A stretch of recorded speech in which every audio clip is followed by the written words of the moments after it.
आज का समाधान, देवताओं को कैसे प्रसन्न करें। इस देव दीपावली के दिन देवताओं के स्थान में पवित्र नदियों के जल को जलाशयों से जल भर के लाएं। पीपल और वटवृक्ष के नीचे दीपदान करने से देवता प्रसन्न हो जाते हैं। अतः इस दिन निश्चित रूप से सब शिवालयों में, शिव जी के मंदिर में, हनुमान जी के मंदिर में, सभी देवताओं के मंदिर में पीपल के वृक्ष के नीचे, वटवृक्ष के नीचे दीपदान अवश्य करना चाहिए, दीपक अवश्य जलाना चाहिए, जिससे घर में सुख समृद्धि बढ़ती है और शनि की दशा, महादशा या दुष्ट या ग्रहों की जो दशा है, नकारात्मक दशा से आपको छुटकारा मिल जाता है। और दीपदान बहुत आसान है, आप करें तो नाना प्रकार के देवताओं की यदि कुदृष्टि है तो एक कृपा की दृष्टि हो जाएगी। आज का वार्तालाप, बोकारो से सनातन राय का सवाल है, एकादशी के दिन अन्न क्यों नहीं खाया जाता। एकादशी के दिन अन्न इसलिए नहीं खाया जाता क्योंकि एकादशी के दिन सारे पापों का वास अन्न में होता है। पापों का वास अन्न में होने से आप उस अन्न को ग्रहण करते हैं तो संपूर्ण पाप आपके भीतर उस अन्न के माध्यम से आ जाते हैं। जैसे रविवार के दिन तुलसी में सूर्य भगवान नारायण का वास होता है, उसी तरह पापों का वास चावल विशेष रूप से नहीं खाना चाहिए, क्योंकि चावल में, अन्न में एकादशी के दिन पापों का वास होता है। और आप चावल खाते हैं, अन्न खाते हैं तो पाप भीतर चले जाते हैं। एक तो पहला ये आध्यात्मिक कारण है। दूसरा वैज्ञानिक कारण है कि महीने में 2 एकादशी आती हैं, कृष्ण पक्ष और शुक्ल पक्ष की।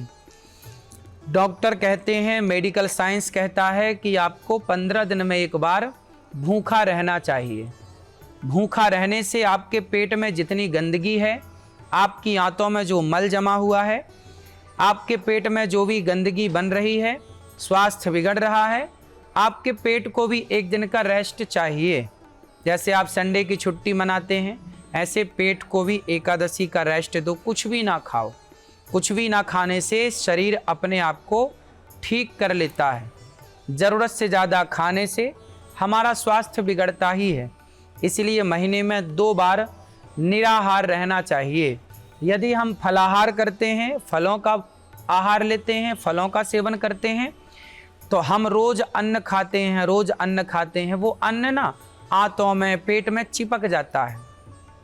इसलिए हमें रसेदार फल खाना चाहिए। तो इसलिए फलाहार हमारे ऋषियों ने कितनी बढ़िया व्यवस्था बनाई, आप लोग मानते नहीं हैं। रोज खाएंगे खाएंगे खाएंगे, मर जाएंगे। आप महीने में 2 बार व्रत रखिए। एकादशी, उस दिन पूरा समय भगवान को दीजिए, भगवान का कीर्तन करिए, भगवान का चिंतन करिए। इससे क्या होगा, आपका स्वास्थ्य तो अच्छा होगा, आप सफल भी होंगे, आपके भीतर नए नए विचारों का उदय होगा।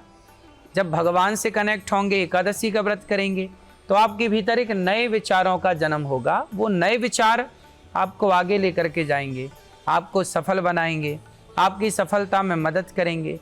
तो आपको ये करना ही चाहिए। एकादशी के दिन राजा परीक्षित ने देखा कि कलयुग यहीं घूम रहा है, तो कलयुग को अपने राज्य से बाहर निकालने का आदेश दिया, मगर कलयुग चावल में जाके छुप गया। अर्थात जो धान होती है, धान के अंदर चावल होता है, उस धान के अंदर छुप गया।